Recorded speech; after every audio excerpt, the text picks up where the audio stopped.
Hello and welcome to the Pixel Pitch podcast, where we are given a year in gaming history and each of us gets to pitch a game from that year to the group to play. I am your host, Al, and I am joined by my other hosts, Falana. And Kit. Hey guys! So we're here to pitch yet another game from the year of 2001, and I guess it's my turn. I'm up on the chopping block, and I've got to go ahead and pitch you a game from this year. Ooh, I'm excited to see what it is and how big the titties are going to be on your character. Well, I don't know. I've heard tale and rumor from this particular game that there might be some titties in there somewhere, but but hey, I think we're tittied out after the last few games that we played. So what are you thinking of, Al? I am thinking of a game I have yet to play, but a franchise that is actually very near and dear to my heart. In the year of 2001 was the release of Wario Land 4.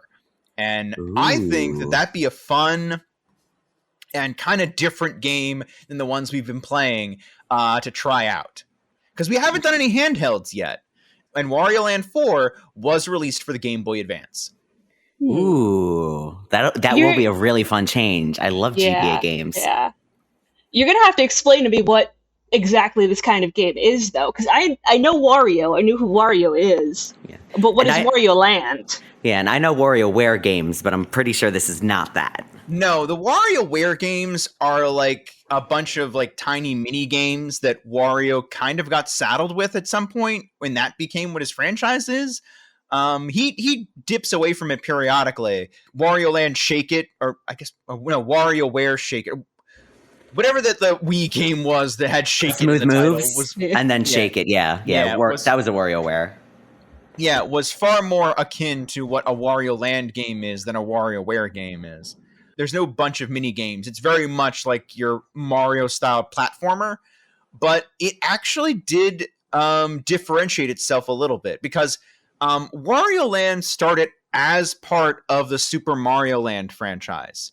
So the way it went was you had Super Mario Land, then you had Super Mario Land 2, where Wario was the villain, and then you had Super Mario Land 3, Wario Land, where Wario was now the protagonist.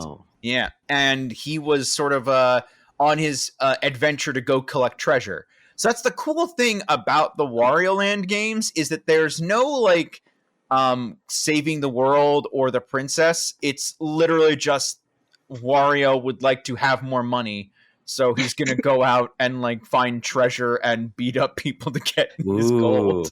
I like that. Oh, that's fun. Yeah. It's because it's a very tongue-in-cheek, very humorous. All the plot lines are just like he sees something on television is immediately like, oh, I gotta go win $1 million. Or I think the plot of this game is there's a pyramid of gold, and he's like, nope, I'm gonna go get it. So it's kind of like in Inverse Luigi's Mansion in a way, where Luigi won something that he didn't apply for, and then shenanigans ensue. And Wario's like, nah, I'm deciding that I won this thing. I'm gonna go get it. Yep. It's very fun. It's fun treasure hunting goodness, and it's the first one is very much your linear platformer, very much like a Mario game, and it works really well. But there's a lot of like side stuff you can do. Like if you go around and try and find the correct amount of like treasures, then you can unlock more levels and more places to play the game and have the best ending where you wind up with like a bigger and better castle at the end. Ooh. Yeah, it'll go from Yeah, you can go from having either a bird feeder to an actual like huge castle thing. A bird feeder. Yeah, I love the concept of Wario squeezing into a little bird feeder. But that wasn't the main point of the game. The main point of the game was in the first one was mainly just I go from left to right and try and get to the end of the game. It wasn't until the second one that it got a lot more focused on the kind of Banjo-Kazooie platforming, but in a 2D space as opposed to a 3D space kind of idea, where it was a lot more open. It's not open worldy. It's like open levels where like you really want to explore and find a lot of different things to unlock more of the game to play. Because the second one really is a departure from the first. Because the first you could just play through as like a regular game and not miss much, except for all of the bonus stuff that lets you get more of the game to play. The second one, you can power through it, but like you're missing half the game if you're not like going off and trying to explore more of those levels and find more stuff to do. Again, it's very, again, Banjo-Kazooie kind of games, like the way the Mario games with like finding stars and stuff would be in 3D, but put into a 2D space. It weirdly works well for what it is. The Wario Land games are extremely well designed. I've only ever played the first two, and I don't know if the fourth one carries over that same mentality that I think 2 and 3 have, or if it kind of goes back to more of what 1 used to be. So I'm fascinated to see and find out what kind of a game Wario Land 4 winds up with. And it's interesting to say because like Wario's become really big in the cultural zeitgeist. I mean, like he's Jake Peralta in Brooklyn Nine-Nine talks about him, for God's sake. Yeah, and that's a pretty big deal. Yeah, it's Wario and Luigi. And just taking a quick glance over some sprites that just pop up right away, it immediately hits me with the goofiness that I think of when I think of Wario's character. Because again, I've only really played the WarioWare games, and seeing like that goofiness, but then seeing screenshots that look like it is going to be more the way that you described it. I'm really excited to get to see like this side of a game with Wario in it. Yeah, because a lot of people have played the WarioWare stuff where it's just like, haha, quick joke, like a TikTok, just sort of like, really that's what it is. It's just like, here's a 5-second joke, pull a hair out of a nose and get a gag out of it, which no salt on that at all. Fun party games, yeah. No shade on that at all. Like I'm not like, trying to poo-poo on that. I think they're fun games. I love them. Yeah, for sure. So what is the big thing that made you see WarioWare and go, yeah, I want to do this. I want to play this with my buddies and get back into the franchise? Well, one thing is that I wanted to pick something that I myself hadn't played, because we've all come to the table with something that we have played, but also I wanted to find something that I still was familiar with. So I think this really hit all those right boxes, where here's something that like, I know what this game is. I haven't played it yet. I don't know if it's the best example of this, but I want us all to kind of have that shared experience of discovering, all right, of what caliber is the game. Like all of us still having that like initial, we're all going to play this for the first time and come to the table with a fresh experience. No one's revisiting it, which it's, that's going to happen sometimes. And I really wanted to find something we could wet our whistle with. And I feel like just a cool Game Boy Advance platformer is going to really, really, really hit that. And also I really wanted us to hit like some handheld games, because we haven't yet. And I also feel like, man, a Wario Land game is really going to just dip our toe into that. We're going to get a nice, cool platformer that if we want to like spin through it in the matter of a few hours, we can. Or if we want to like really deep dive and find all the stuff, we can do that too. Okay. And I think it'll definitely be interesting to be able to go and be like, yeah, we're all experiencing this game for the first time, but you are getting to revisit franchise instead of revisiting a game. Yep. And then we'll also get to have that perspective from you. Like ours will be completely coming new to it. This is the first one we're playing, but you'll be, I played part of this franchise. Look at me now. But yeah, I'm looking forward to this. Yeah. And also it'll be cool to approach it having played more games like Banjo-Kazooie and Mario 64. Mm-hmm. So I'll be able to like approach it with a little bit more like, because I was kind of begrudged the game as a child, because I really wanted to have that like straightforward experience, even though like I went through all of the first one and found all the extra stuff.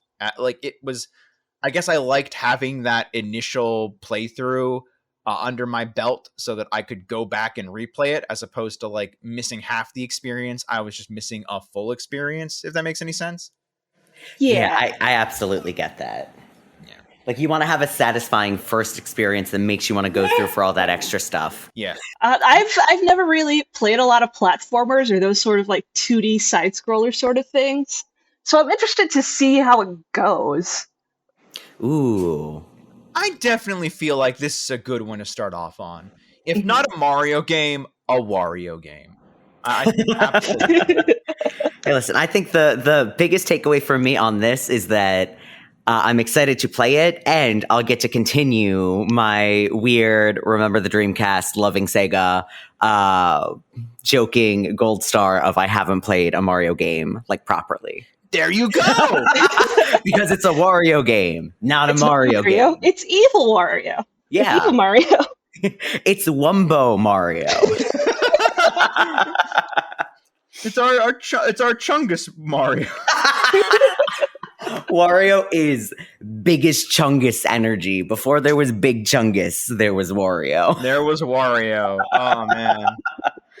But I'm stoked for this, and it's always great to have an excuse to break out the Game Boy or absolutely. break out your GameCube. You know, I'm very excited because I'm ready to go through and play this game for the first time. I'm excited to introduce you guys to this franchise and hopefully become fans of Wario, who actually has exploded since then, gotten way more popular in video game culture and whatnot, even though his games have significantly slowed down. I guess an appearance in the Smash franchise will do that for you. I don't know. Which does make you wonder, why has Nintendo not put out, even just on one of their side networks, just a collection of the WarioWare games? Give people access to that.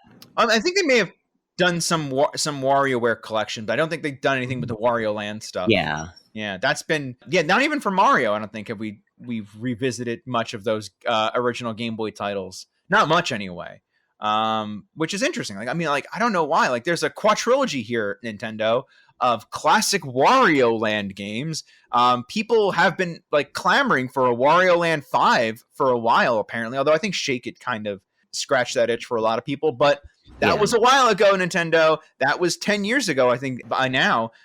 We would like some more Wario content, at least some more Wario platforming content. I know we're getting a WarioWare game somewhere down the pipeline, but it'd be cool to see more of the franchise proper.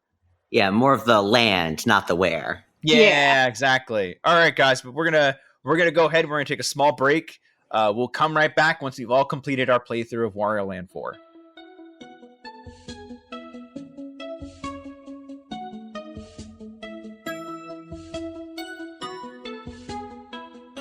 We all made it back from our separate journeys, and we've laughed, we've loved, we've had many religious experiences, but the main thing we've done is we've played Wario Land 4 for the Game Boy Advance. And I mean, depending on what ending you got, there was some love. There was a little bit as a treat. Yep. This was such a sweet game. It's just cartoony and just chill and nice. It felt like a Saturday morning cartoon. That's it felt like a little bit not in the same vein as maybe a Ghostbusters or a Sonic Sat AM, but maybe more of Sonic the Hedgehog cartoon show where there were a lot of weird shapes and images. And the adventures of colors, Sonic. Guys. A lot of just random stuff. They just throw a lot at you, and it's fine. You don't have to think about it too hard. You get turned into a bat, the light turns you back. Don't worry about it. Yeah. I would say you could even say a little bit of Looney Tunes with the transformations and the jumping around and the absolute chaos, but fun chaos. Oh, yes. This game sort of epitomizes the animation principles of squash and stretch. Yeah, I'm inclined to agree. This definitely was very reminiscent of Wario Land 2, in as much as there were things that could happen to you that turned you into different stuff. You would become really flat and then you'd be floatable, or you'd get stung by the bee and you'd float upwards. That was all stuff that happened in the later games. But what's different from it than I think 2 and 3, is that it goes back to the like linear status of the first one, and the fact you can die.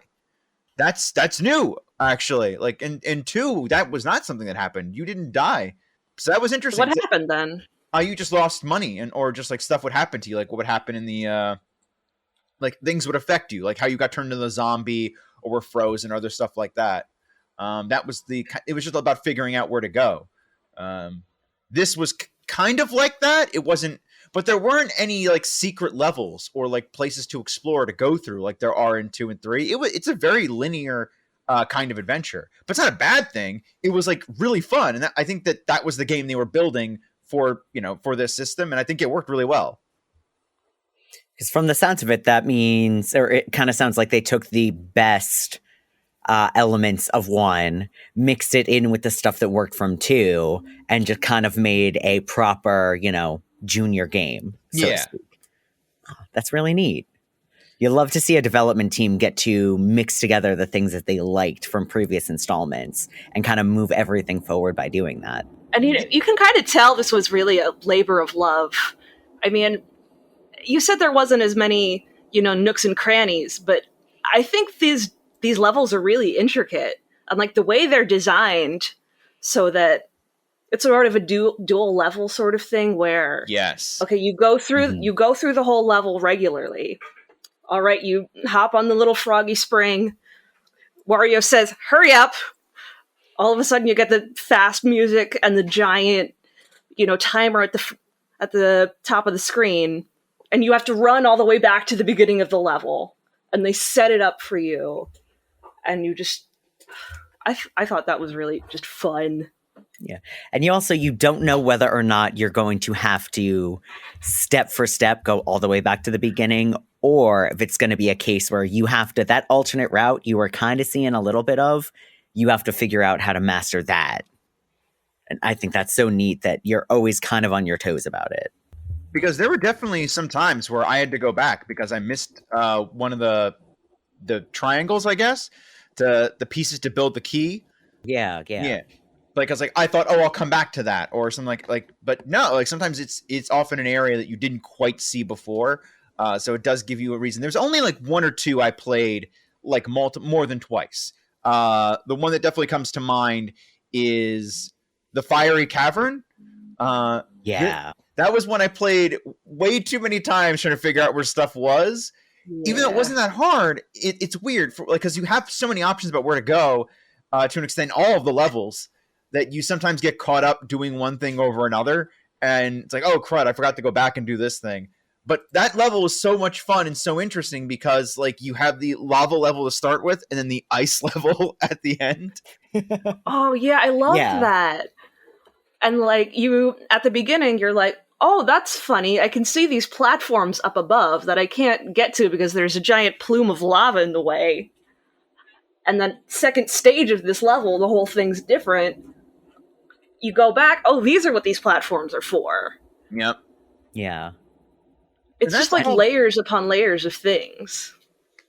Yeah, that's all different. That's all new for the Wario Land franchise. So that felt really cool. Like, let's talk about how the levels actually work, because we're talking a bit about how they switch, or like he says hurry up and all that stuff.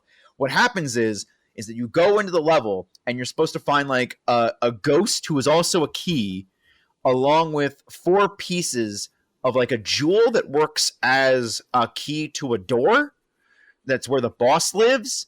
So the objective is to go through the level, find all these things, find the 4 pieces to the key, and then the ghost with a key for a face to get to the next level. And then as soon as you get all that, you have to hit this blue switch that is also a frog.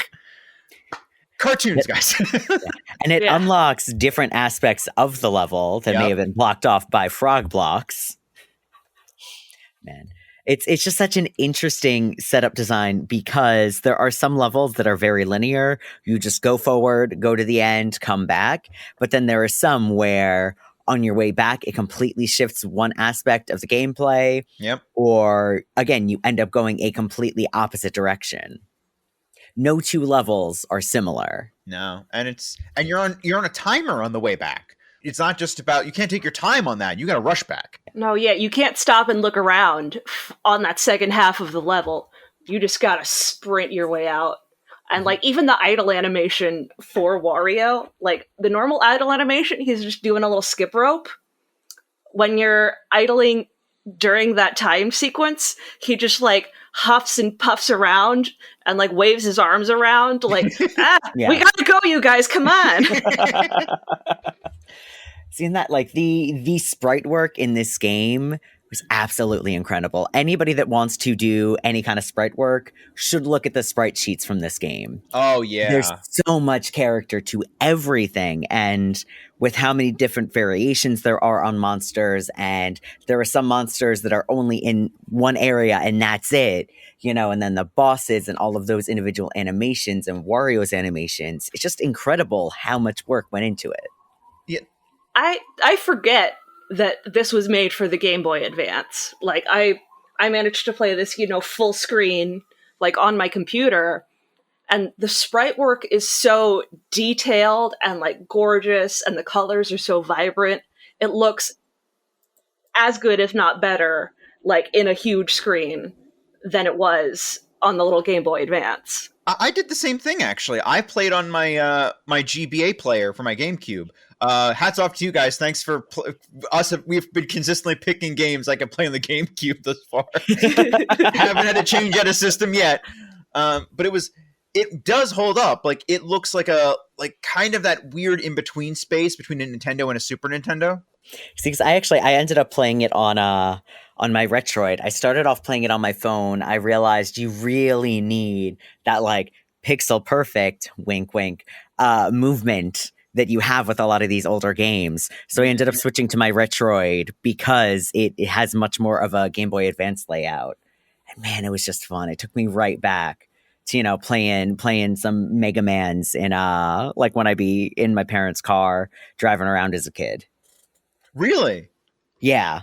Like I know that we've had some talks of doing Battle Network, but Battle Network was like one of the games that I played the heck out of, other than Pokemon Sapphire, on my Game Boy Advance. And it did have the feeling of that era of Game Boy Advance games where I would just sit in the car and play it. It does have that very pick up and get into it kind of aspect to it. And I really appreciate that. It was so relaxing to play, even when it became very high stress and very like, oh no, you got to go. You got to go very quickly. It still was just really fun. I never felt like so sort of under challenging or over challenging to me. It never stopped that sort of like lazy river vibe that it had going for it. It just like sometimes demanded your attention more times than others. Yeah, and I did have to go and replay like a lot of the levels because I missed the little gem pieces, but I didn't even mind. No. Like I enjoyed replaying these levels and like going through all of the motions again, just because it's so pleasant to go through. It had such a satisfying quality when you did beat a level. So I never felt, I agree, I never felt too taxed or bothered when I had to go back to a level. And some of them I just went back to for fun. I did that with the pinball level. I love that pinball level. And I hate pinball levels. Okay, you guys, I'm going to be upfront with you. I love pinball. Like, pinball just in general, as a pinball oeuvre, I loved the Pinball Zone. I played it like a bunch. Yeah, it was good. I did a little bit of research and found out that there is at least a good chunk of people that have played this game that hate that level, and I feel bad for them. Yeah, because I had so much fun. Yeah, I'm really surprised. Like, what was not to love about it? Like, I guess because it's kind of a little bit more tedious, maybe, but like the aesthetic is really great, and I didn't find any part of it really like bothersome. It's you put the balls in the whatever they are, the tulips, I guess. I think they're called, and like it's fine, it works. Like I thought that it was it was one of the best ones I had in the game. Yeah, and it was the one level that I initially kind of struggled with the time limit at the end. Most of the other ones I was totally fine, just blew through it. But that one I struggled a bit just from like figuring out the pinball puzzle itself. And I liked that. Like that, it felt incredibly challenging and made me want to go back, do it again, and not struggle with the time limit. Yeah. I think that's part of the appeal too, is that the puzzle elements of it make you just feel really good and satisfied once you figure it out. Yeah. I mean, I don't play a lot of platformers for sure, so I'm not super familiar with how much of those elements are present in other platformers, but I just got so much satisfaction out of, ooh, I figured this out just all by myself. Yeah. But I think one of the things that's the most interesting about this, and this happened to me literally at the first boss, when we were having sort of like a sort of cutesy eggplant monster that was right at home in a Kirby game. And then as soon as it got like sort of wounded, it showed that like face. And I'm like, oh, that's what we're in for. This went horrifying very quickly. Oh god, that's the other thing. The bosses take a turns halfway through too. Yep. Like the eggplant one gets big scary teeth. The clockwork one falls apart and he's like a little vulture guy. The cute teddy bear is actually just a rat. Yeah. You got Cat Bat. Cat Bat. And a cat. Aw, Cat Bat. Oh yeah. Cat Bat's pretty cute. Man, though, the bear, I hated that bear. I don't know. I can't tell you how many times I fought that bear, and for whatever reason, I just couldn't figure out how to fight that bear. It was like, I got the first part pretty easy. Like, you blow up the giant balloon bear and you throw the spiky thing at it. But like figuring out how to hurt him after that was just such a pain in the butt. Oh, did you guys ever do the little mini games to be able to buy items from the item shop? No, but I should have. Oh my gosh, really? I played mini games to play mini games, and then when I realized there was a shop, I was like, huh. As somebody that's played Mega Man games, I was like, no, I want to go vanilla my first time through. I am going to beat them by sheer force. That's it. That's the weird thing about it, is like, the only thing you buy in those shops, I think, are just things to make the bosses easier. They're like weapons that you can shoot off before it starts. Sorry, not Mega Man, Devil May Cry games. Oh, okay. That's what I meant, yeah. Because that, like, again, you can, especially as you get further into the series, you can buy stuff that will make the game easier, but then you don't learn how to play the game. So I was like, I didn't know how much of this game was teaching us as you go along and how much of it was like just things being completely different. So when I got to the end of the game, I was like, oh, I should have just used the shop to make the bosses easier, because you didn't learn anything that you really needed by beating each boss. I completely... But you never know. At a certain point, I forgot that the mini games were a thing. I don't know why. I was just sort of like enjoying myself so much that I don't know. I didn't think of it. Which kind of is a shame, because I think I played one of them, which was like a kart racer or something, right? Or was it betting on cars? What was it? Was it the one that's like was it the Chrome dinosaur game, the offline game? You're on a tire and you're running? Yeah. Or is it? Okay. Yeah, you do the jumps. Yeah, you do the jumps. That one's fun. I loved the one where it was the faces, because that felt very WarioWare games to me. Oh, yeah. So I enjoyed that one a lot. Honestly, I had fun with the most basic one, which is you just hit a ball. And like you're playing baseball. Oh, I did play the baseball one too. That was kind of fun. Yeah. They were very but WarioWare was a thing at this point too.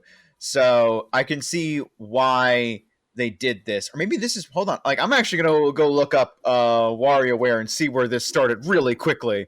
Special computer, whatever. Yeah, it was the GBA game. I'm going to go ahead and see. And yeah, that was 2003. Then that was after this. Oh, this is where, this looks like where WarioWare might have started then, was in these mini games in Wario Land 4. The birth of Wario. That's incredible. I'm all for that, because I love the WarioWare games. But I definitely understand the disappointment that it went from this, which was such a fun, enjoyable platformer, to only mini games, pretty much, from this point forward for Wario. It's such an intricate game. Like, they put so much heart and effort into it. Like, all of the levels are so distinct. completely unique enemies in each one. And then it just goes from this very layered thing to just a collection of mini games, which is fun, but just a completely different thing. Yeah, you miss the because it was a very different styled platformer than Mario, and it was cool to have that kind of alternative as opposed to because Mario sort of had his own vibe. You sort of knew what a Mario game was going to be, and then Wario had his own vibe with his own different kind of set of stuff that he did, and the theming and the story of his games were just different than Mario. Mario was about saving the princess. Wario was about like I gotta get my money. I gotta get all them sweet dollars. I got beat up a kid, steal his candy. Yep. It's fun. Trust me, I'm Wario. I love the intro to this game actually. The opening cutscene of him in the big souped up car almost running over the cat. And just him getting to the pyramid and being like, yeah, I'm gonna go get treasure and stuff, and the cat just making him fall in there. I felt like, no, you deserve that. You almost ran over the sweet cat. Yeah. You got what you deserve. But then also, I want to say, I love how the game subtly manipulated all of us over the black cat, which did, eventually turn out to be, there was a reason the cat led us here. Yeah. But just the cat, you always see him running into the shop, trying to help you out. And then at the end, the final boss just grabs the cat. It's like, now I am 100% invested in this boss battle. Yep. I'm going to save this cat. Oh, yeah. And it's implied that the cat is actually also like the shop owner of the item shop. The cute little guy that gives you a free smile. Yeah. I loved that. I did actually go into the shop consistently and get a free smile. Yeah, same. I loved it. I loved getting that free smile before a boss battle. That was the item I got. Okay, so favorite levels. Oh, geez. I'm going to say the domino level, because it gave you timed thing to do before you hit the timer. It made it kind of fun, is like having to outpace the dominoes. Yeah. So I like that a lot. Yeah, the whole Topaz passage, where it's all like game themed, that was my favorite section, partly because they're all just like, oh, it's games within this game. Yeah. They're not even mini games, just game to game. And the Toy Block Tower song, like there's not too many songs on this soundtrack that slap. Toy Block Tower slaps. Yeah, I'll give you that one. Easily 100%. Yeah. But I think I like the Crescent Moon Village because I do like my creepy stuff, but it ended up being the first one I went through. And I love the idea of the ghost at the end of it. Like stealing your money and stealing the key out of nowhere. Like you just see him following you the whole time and you're like, oh, this is just like a weird dude in the background. But then you get that key and he's like, haha, I got this. So now you have to keep going back to get the key off of him. It's a great little mechanic. Yeah. I like the hotel one in that one too. Like Sapphire Pass. Yeah. Yeah. Yeah, all the creepy stuff and all the cute little ghosts. And I did really love the hotel one too, where it like gives you the layout of the hotel and you have to figure out where you are. Yeah, it was so much fun. It's like a good version of Hotel Mario. It's great. Yeah. I think there was only one level I didn't like, and that was the board game one. Because you had to roll the dice to finish the level, and I was like, this is tedious. Oh, yeah. Yeah, see, and that's one I didn't quite get into the theme as much of it until nearing the end. And then by the time I got into it, it does make you do that. And it can take forever to do it. I'm like, okay. Yeah. I was so confused at the beginning of that level. I'm like, what is this block about? What does any of this mean? Yeah, it took me way longer than it should have to realize it was supposed to be a board game. Yeah. With a name like the Big Board, you think we would know, but no. Yeah. I didn't pay attention to the names. Yeah. It's just this one, or the one with the machine stuff in it, or the one in the forest. Yeah, that's sometimes how it winds up being. So did you guys focus on finding any of the CDs? And if you did you ever go to the sound room? I did focus on finding them, but I didn't actually ever listen to them. I never listened to them. Oh, y'all, after this podcast, you need to go at least look up a video. They're fantastic. Wonderful little creepiness. Like creepy in that like weird sense. Like you don't really expect them to have a little spooky element to them. Again, not meaning to be scary, just a little unsettling. So wait, these aren't just soundtracks. These aren't just the soundtracks to the levels. These aren't just the music from the level we found them in. This is different. Oh, yeah, it's different. Oh my gosh! All right, wow, yeah. I'm a fool and also a rube. I should have listened to this. I thought they were just the soundtrack too. No, they're completely different. I'm gonna find a video to send to you guys now. All right. Is there like a story to it? I don't know. Yeah, so you can just kind of click through from here. This is the first one. What? Yeah.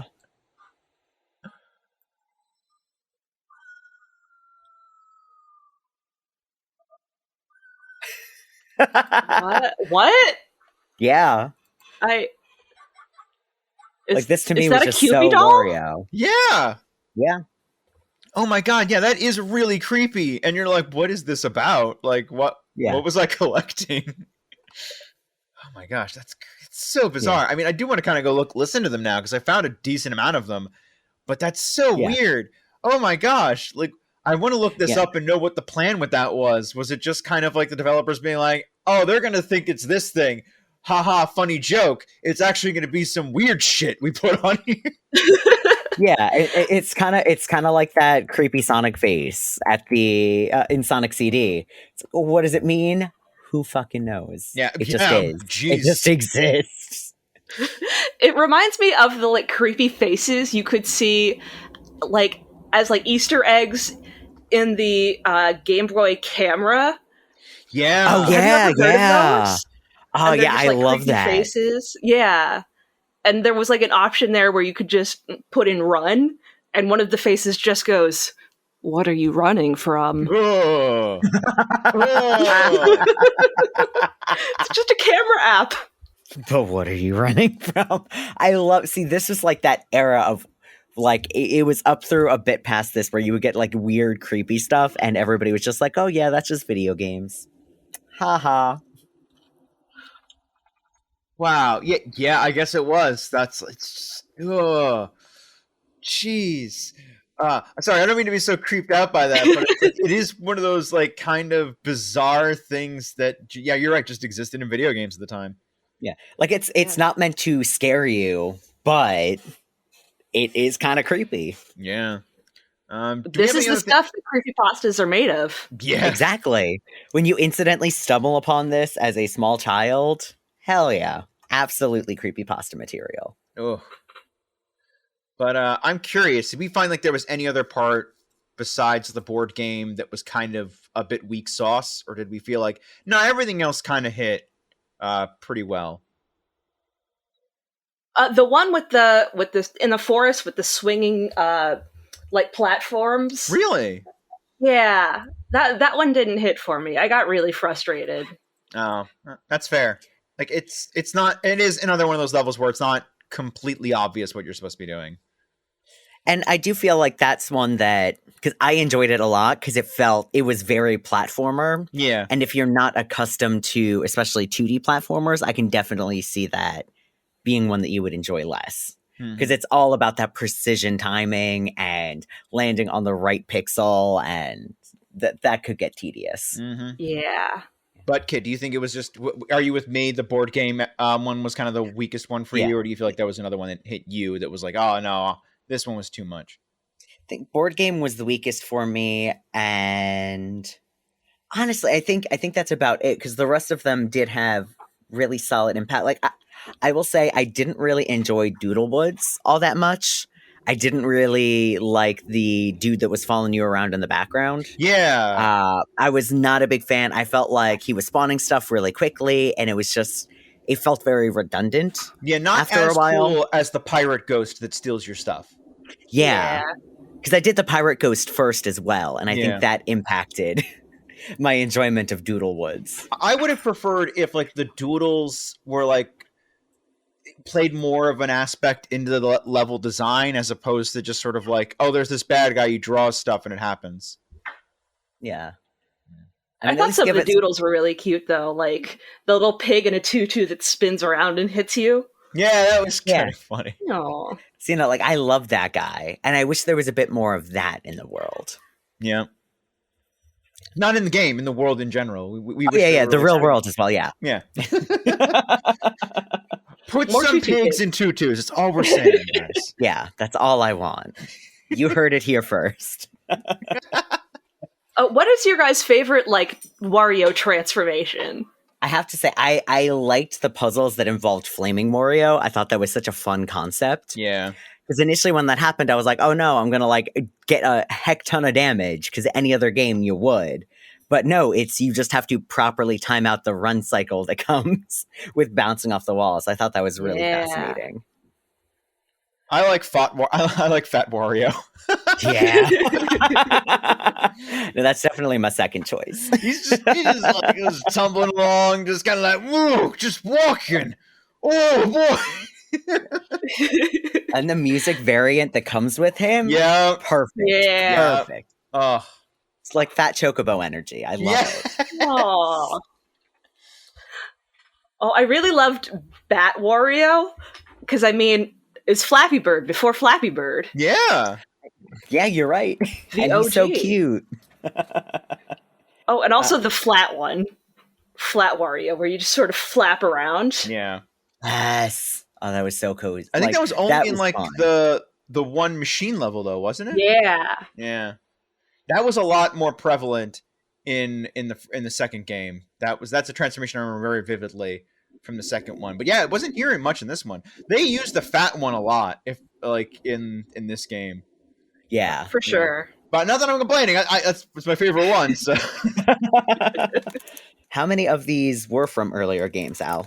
The fat one, the swashed one, the flaming one, the puffy one with like the big puffy face, the zombie one, oddly enough, the bouncy one, and I think the frozen one as well might have been, but definitely not the bat, and definitely not the snowball. Okay. I wonder what was in the third one because I haven't played that one. So this has made me really want to go back and play that one. Since it's the only one I haven't played yet, and see just how does that follow more along the lines. Like I know it follows more along the lines of the second one, but I want to know how much along the lines of the second one it follows. Yeah. Oh, did you play the one for the Wii? Wario Land? No, I haven't played Shake It yet. No, which is the unofficial Wario Land 5 is Wario Land Shake It. Yeah, I haven't played that yet, but I do want to. Yeah, I found out about it, like, researching for this podcast, and it looks really gorgeous. It's all, like, hand-drawn animation style. Oh, it's beautiful. Absolutely. Yeah. So did you see anything about whether or not it follows in the footsteps of this game, Falana, or if it's kind of like its own further update to the formula that they've created? I think it's its own further update, especially because it's on the Wii. So they're utilizing some motion controls. And I can't wait till we get to Wii games, guys. Yeah. Oh my gosh. Oh, those motion controls. I miss them every day. Man, they were so big for so long. We didn't think the gaming was going to get away. We thought Nintendo had changed the landscape for forever. Lo and behold, we're 2 generations later, and like things have kind of gone back to normal. And it still breaks my heart every time that a Wii game is re-released on the Switch and they don't do anything with the motion controls. Yeah. But yeah, with the Switch you can do motion controls, right? Yeah, you absolutely can. That's they how just you haven't Pokemon been Snap, utilizing right? it. I think so, yeah. Yeah. Jeez. I really like it's I know this isn't the part of this generation, but I am very nostalgic for that because that was when I first kind of decided Al was going to be a gamer and was like that was when I was like catching on every news article. I followed every release of even games I didn't care about just because I want to know what was going on, what's happening with the industry. And we're going to 2001. 2001 Al was I think still in high school at this point. And like I was more concerned with like where are my big titty anime bitches in life? Like what you could have had both. To be fair, kids these days always get both, and that is unfair. That is unfair. What is this? You guys, like, these people just go to Instagram and there they are. Like, big titty anime bitches right there. We had to work for it. We had to go and, like, you know, hunt down things on DeviantArt. Like, hoping to God we wouldn't come across something we didn't want. And like every Resident Evil game since 5 has had someone with big titties in it. Yep. Always. It's not fair. Yep. Long live the age of Bowsette. Yeah. Yeah. They get Bowsette. What did we have growing up in 2001? We had Maria. That's it. Yep. Was it. We were probably like Tomb Raider, I think, and that's it. And even that didn't count because they were pointy. We had Jill Valentine, Maria, and Laura Croft. That's it. They had to bear the brunt of all of the gamer horny. Yep. We salute. But that was speaking of kind of weird gamer and horny. Wario. Wario is the fourth. Yeah. His titties, incredible. Truly stunning. I mean, we joke, but like his arms are really jacked in this game. And like, he does have a huge rack. Yeah. Arms, butt, boobs. Wario's got it all. Yeah, Wario does have it all, man. Like, you see the opening to Shake It. He is shaking it in the opener. It's like, he's shaking what his mama gave him. They do really like to show Wario's butt in these Wario games. They do. Yeah. It's so bizarre. But going to his design for a hot minute, because we're like, we're going to trail off of this. Yeah. He does have this very distinct character design where you see him and he's got like these huge, like just big, like dude arms, with this kind of stout, like kind of beer belly body to him. But like he still looks like he could mess you up, which is kind of this really nice body type to give your main protagonist. Even though I get that he's kind of like a joke protagonist and that he's kind of an asshole that we're controlling, but it's still kind of a really cool aesthetic. I do like the character design. We know what this guy's like. We know what the game is going to kind of be like. We throw people around and stuff. Mario doesn't throw people. That's not a Mario thing. No. Link doesn't throw people around normally. I'm sure there are a few exceptions. Wario, he'll pick you up and just toss. Oh yeah, Wario picks up a little tiny elderly scientist and throws him around. Yeah. I thought I was going to get arrested for, bullying. You're just bullying this poor old dude the whole game. Yeah. No consequences. Yep. But you do save him at the end, so it's fine. Yeah. Yeah. It's fine-ish. Yeah. And the cat guides him out. We can pretend. Yeah. But that's like, what's that character's name? Like, he's this weird professor guy that I think is just doing research or whatever, just hanging out in there. His name is Dr. Science-Stein. No lie. No, you're lying to me. I'm not. No. Oh God. What's the guy from Luigi's Mansion? Wait, no, Matt Science-Stein. Mad Science-Stein. Okay. All right. Are you shocked? No. What is the scientist's name? Elvin Gad. Professor Egad. Yeah. Come on. They are known for this. Yeah. But it's but anyway, the scientist guy is literally just like this thing that you throw around in those particular puzzle rooms. They're like those little pink rooms that you find throughout the levels. And like one of the few times you see like actual like pipes in the entirety of the Wario game, or just people lead you to those areas. And I'll be honest, some of them I enjoyed and was like, oh, okay, I can solve this. And other times I was like, I don't want to do this. I want to do something else. And it's cool that you have that option though. And because I don't think there's much to gain out of getting those big diamonds besides playing more mini games for more like prizes to get weapons and stuff to essentially just make the final boss fights easier. Mm-hmm. And I don't know if I think that's a problem or not, because part of me is like, I wish this did more, but what else was it going to do? because you could just collect this just to play mini games. Essentially, like you're just collecting coins and stuff just so you could play other stuff. You don't necessarily have to worry about getting final boss weapons, or not final boss, just boss weapons. Excuse me. So maybe that's what it is. It's just like getting around collecting coins just so you can like, oh, I want to play baseball for a little while longer. Yeah. And I think there is something nice about it being something it only really affects the boss battles and only if you wanted to. Yeah. You could choose to, like you said, just play the mini games, enjoy the mini games, and never buy an actual item from the shop. Yeah. And honestly, I had fun collecting the coins, so it was like I was having fun to have more fun. Yeah. What's not to love? Yeah. That is a good cycle to go through, and I can kind of really appreciate that now. But let's go a little bit to like the big bad at the end of this, because we talked a little bit about a few of the bosses and how we feel about them. Did we talk about which ones we liked the best? I think I talked about the one I liked the least. Did you guys have a boss you had trouble with? It took me far too long to truly understand how the plant one, the first like proper boss, worked. I guess the first one, if you go like clockwise, counterclockwise around, which I guess is technically accurate. Yeah, but Cractus gave me some trouble. But then that kind of set me up because I was completely overthinking it and trying to do all these weird moves. And then I realized, oh no, it's not that deep. Yeah. And then I had a lot of fun. I had a lot of fun with them. Oh, it took me forever to figure out how to even hurt the cuckoo condor. I was I was trying to hop on top of his little grabby bit. Turns out you're supposed to charge at it. Yep. It took me forever to figure it out.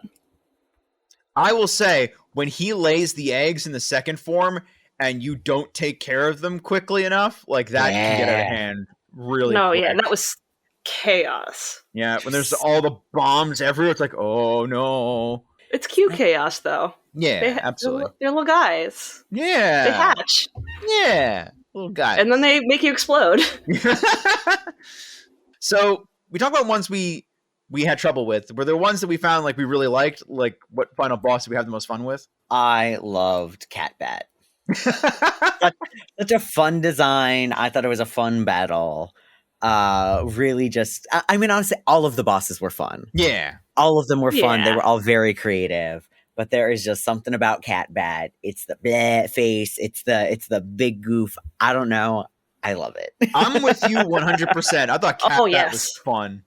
Yeah. The wave mechanic was so cool to see in a boss battle. Like, just neat. Yeah. All around. Yeah, really and you use the wave as like a little platform. Yeah. So also, cool. I just love saying Catbat. Yeah, Catbat. Catbat. Cat dog out. Catbat in. And the final boss was fun. Yeah, it was kind of like bringing all of the other bosses back together for like one final battle.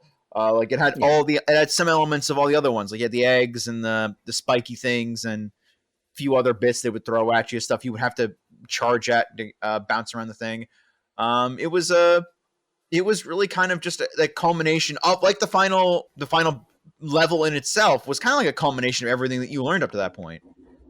Yeah, exactly, which I think is so neat. I feel like you don't get that as much in modern games where you essentially, it is like taking a final exam. You start off, it gives you the little introduction. It very clearly explains the base mechanics to you in the first level. You practice them, you do whatever you want in the middle, and then you come together for the final exam.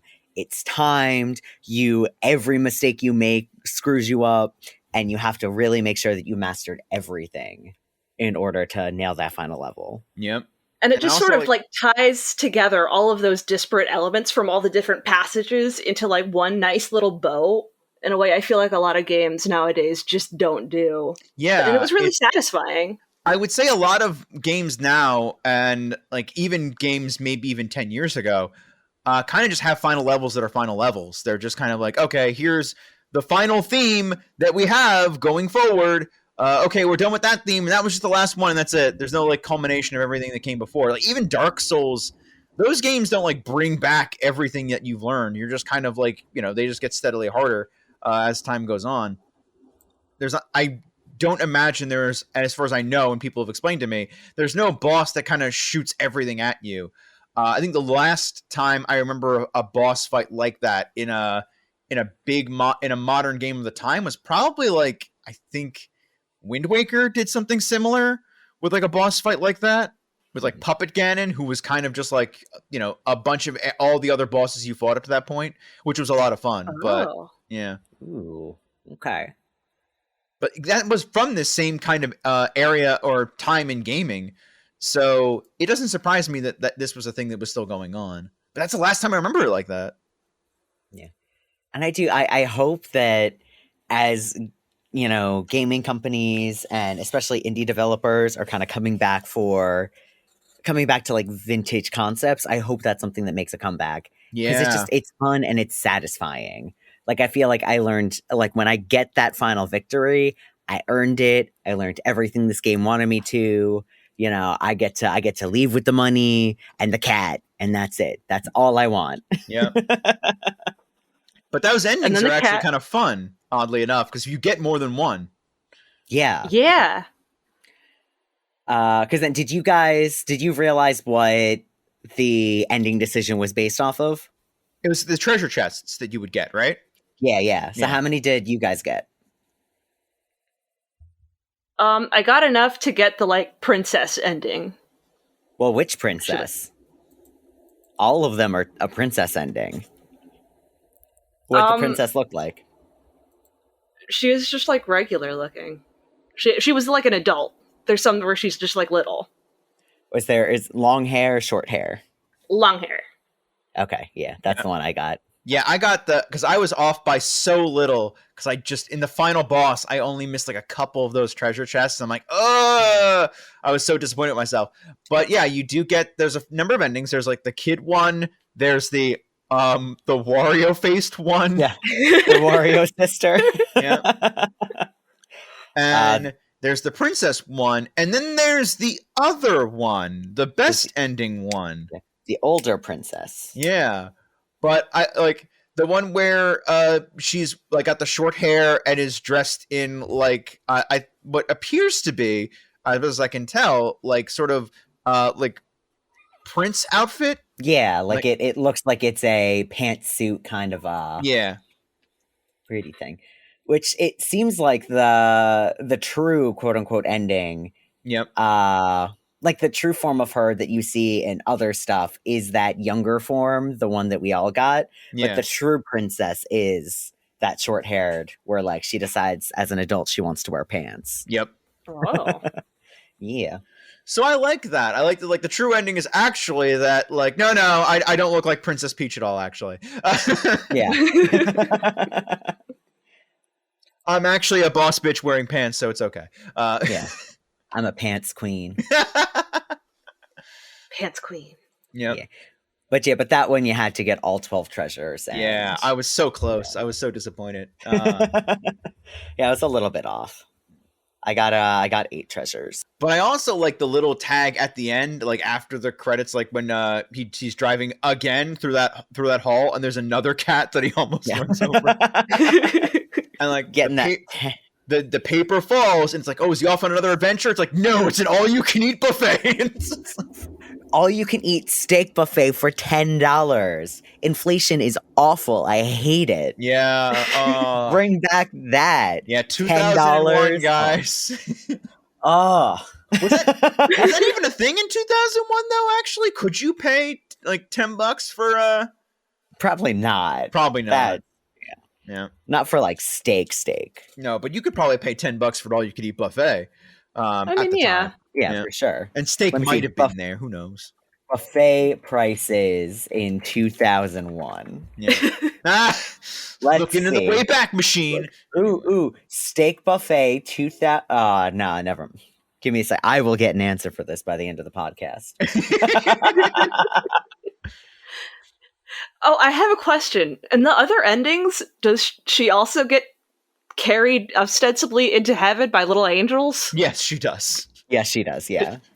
Does the princess just die at the end? No, I don't think she dies. I think she's just taken away back to, like, her wherever she's from, like her far off away land, wherever that might be. Yeah, back to her castle. Yeah. Is it aliens?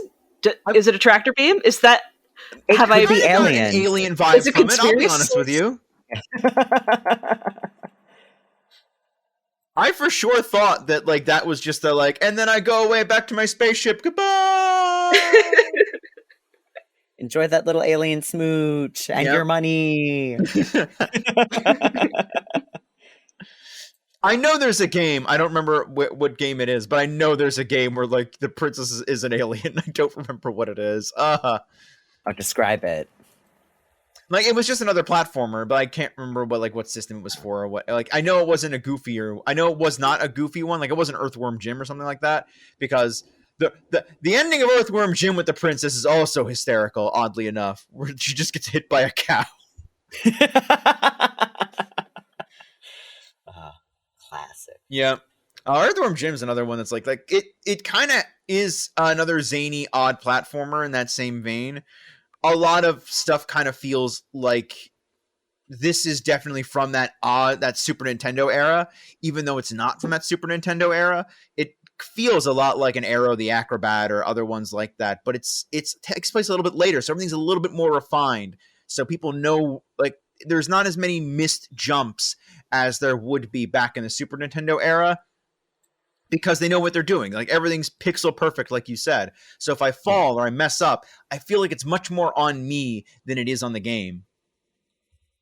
Yeah. Like I felt any mistake I made was on me. It was not, the game wasn't being unfair. It wasn't unreasonable.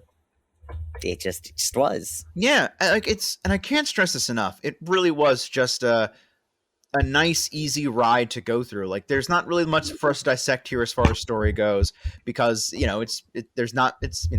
a kiddie platformer. Saying kiddie platformer sounds insulting, but it's not really. It's just a very simple platform, I think is the better word to use here. Yeah. Yeah. Like it didn't feel soul crushing like Mega Man Zero could, but I want to be the guy. Yeah. Yeah. I mean, yeah, like oof. That's meant to be hard.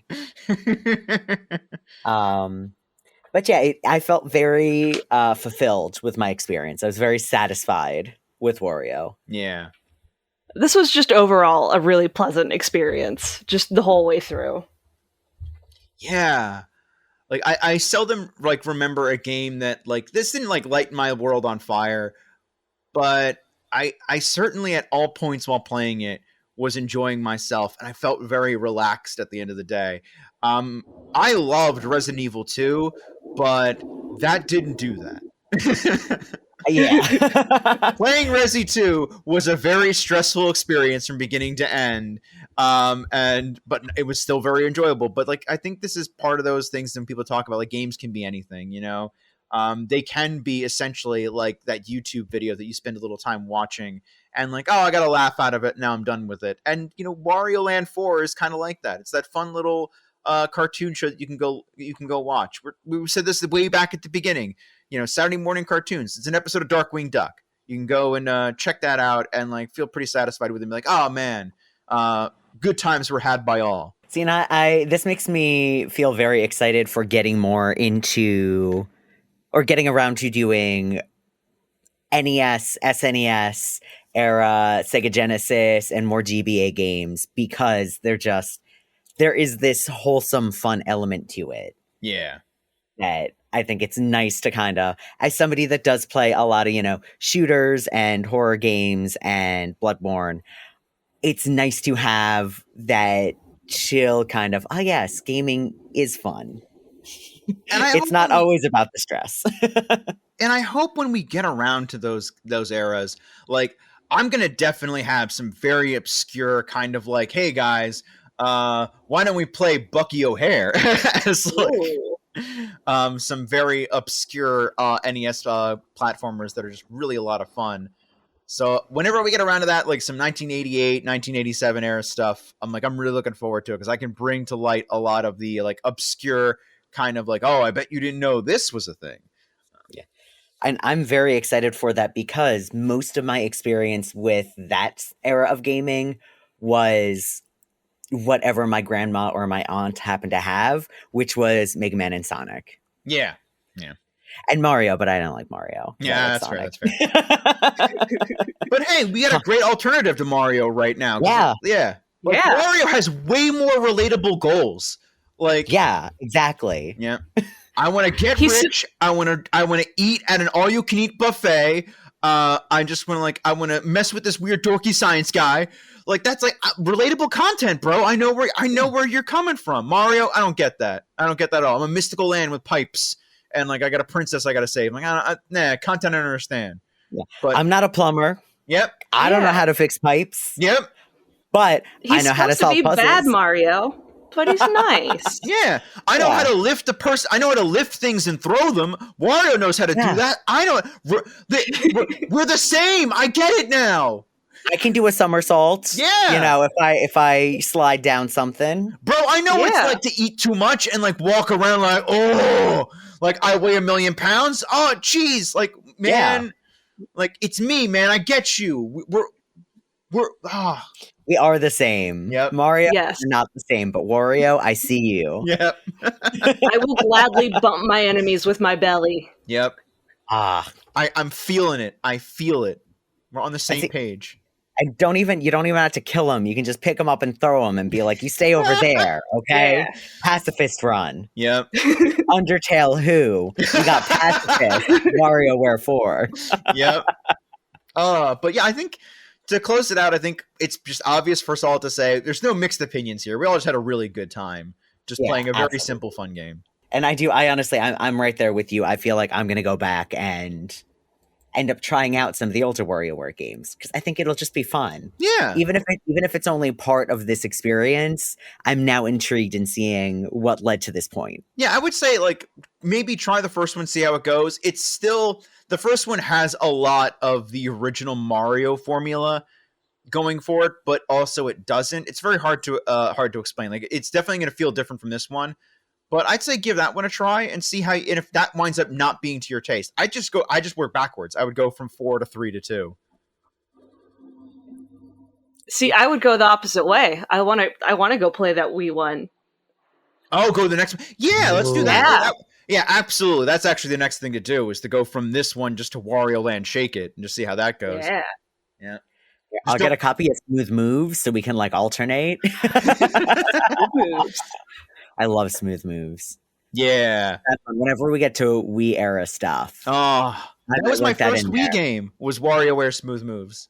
It was my first one too, and then Resident Evil 4 was my second. That was the one I wanted. That was the one I saw, and I was like, "No, Mom, I want this one for Christmas. This is what I need."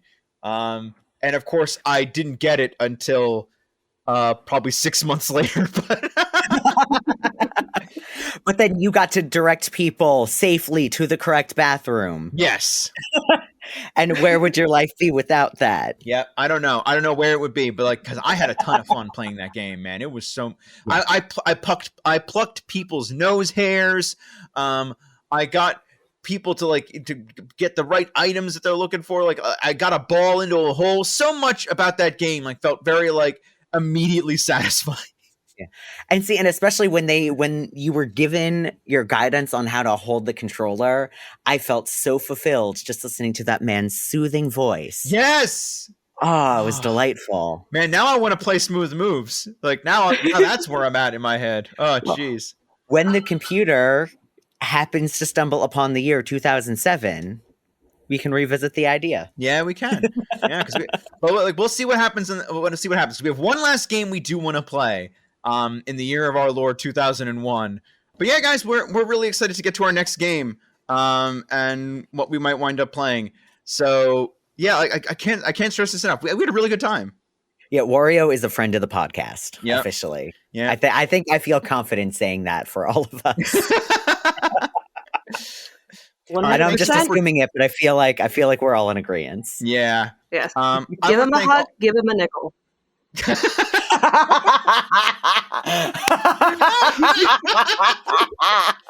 He would appreciate that, Falana. Yeah. I think he would. All right. I want to thank all of you guys for coming and joining us on this adventure. It was definitely a lot of fun. we'll see you guys in the next one. Good night, everybody. Good night. Play Wario Land 4 if you haven't. You will not regret it. This has been a non-productive media presentation. Executive producer Frank Hablawi.